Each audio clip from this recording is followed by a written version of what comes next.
जय माता दी दोस्तों। इस बार चैत्र नवरात्रि 9 अप्रैल 2024 मंगलवार से शुरू हो रही है। इस बार चैत्र नवरात्रि में पहला दिन मंगलवार पड़ रहा है, तो आप सभी को नवरात्रि की बहुत बहुत शुभकामनाएं। माता रानी की कृपा आपके और आपके परिवार के ऊपर सदा सर्वदा बरसती रहे। तो माता रानी की जो 9 दिन की शुरुआत है, तो परवा इस बार मंगलवार की पड़ रही है। इस बार नवरात्रि में माँ दुर्गा घोड़े पर सवार होकर पृथ्वी लोक पर आ रही हैं। इसे छम भंगी सुरंगम कहा जाता है। बहुत से विद्वान मत ज्योतिषाचार्य यह बात बता रहे हैं कि इस बार माता रानी सिंह पर सवार होकर ना बल्कि घोड़े पर सवार होकर पृथ्वी लोक पर आएंगी। यानी माता रानी जब घोड़े पर सवार होकर आती हैं तो इसे शुभ नहीं माना जाता है।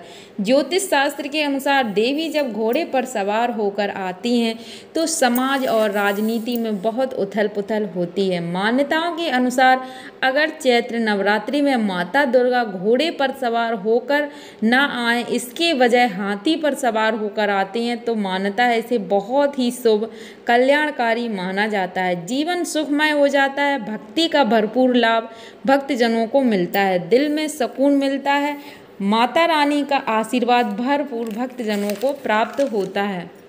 दोस्तों, इस बार नवरात्रि पूरे 9 दिनों तक चलेगी, ना एक भी दिन कम और ना एक भी दिन ज़्यादा। नवरात्रि का पहला व्रत 9 अप्रैल को और अंतिम व्रत 18 अप्रैल को किया जाएगा और कन्या पूजन 17 अप्रैल को किया जाएगा।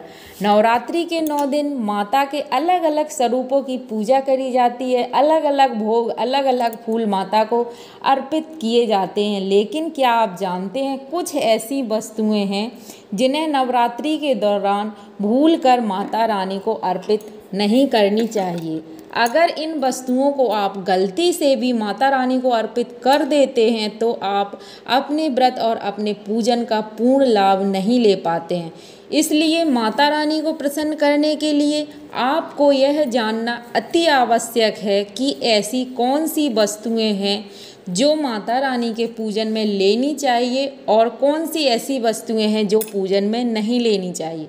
तो आइए माता रानी का जयकारा लगाते हुए वीडियो को शुरू करते हैं।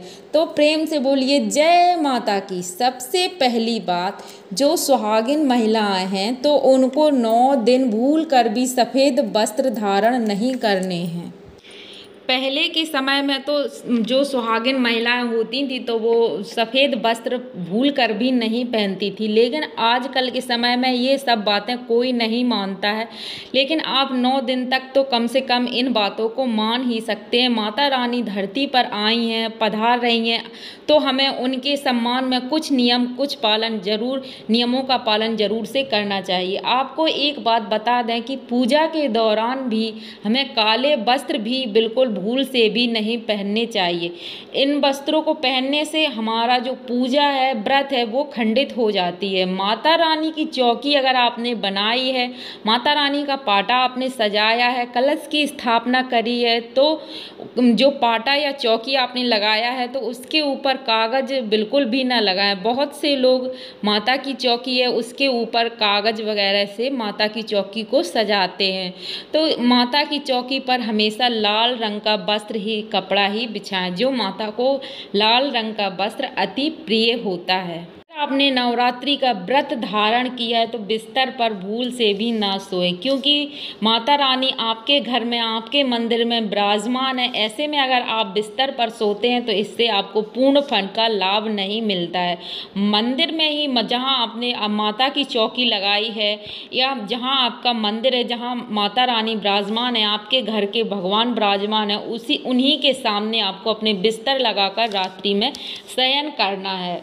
मंदिर को कभी भी रात्रि में सूना 9 दिन तक बिल्कुल ना छोड़ें। घर पर ताला डालकर बिल्कुल भी ना जाएं। घर में 9 दिन तक किसी न किसी सदस्य का होना बहुत ही आवश्यक होता है, ऐसा माना जाता है।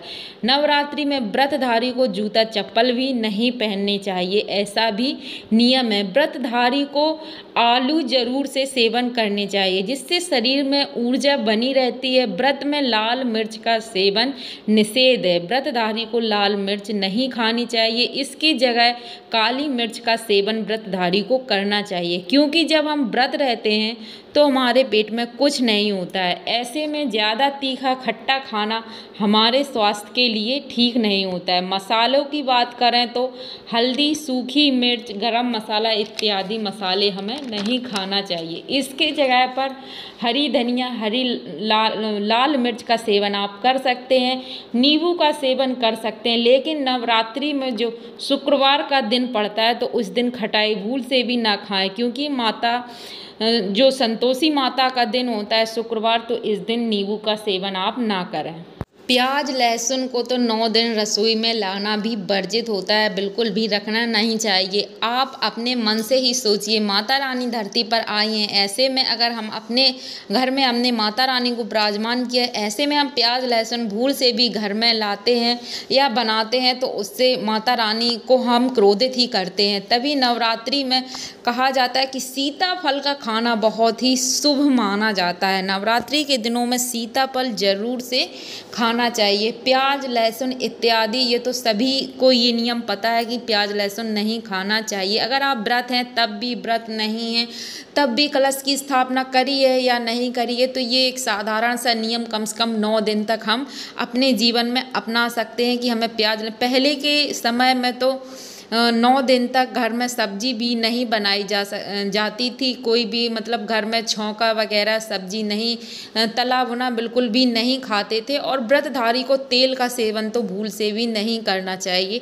इसकी जगह पे आप मूंगफली का तेल या घी में बनी हुई तली हुई कोई भी चीज़ खा सकते हैं, लेकिन रिफाइंड या तेल में कोई भी चीज़ नहीं खानी चाहिए व्रतधारी को। इससे व्रत खंडित आपका हो जाता है। तो जितना भी हम सात्विक रह सके, सात्विक भोजन, साधारण भोजन कर सकें, उतना ही अच्छा रहता है 9 दिनों तक, जितने नियम का पालन हम कर सकें। जय माता।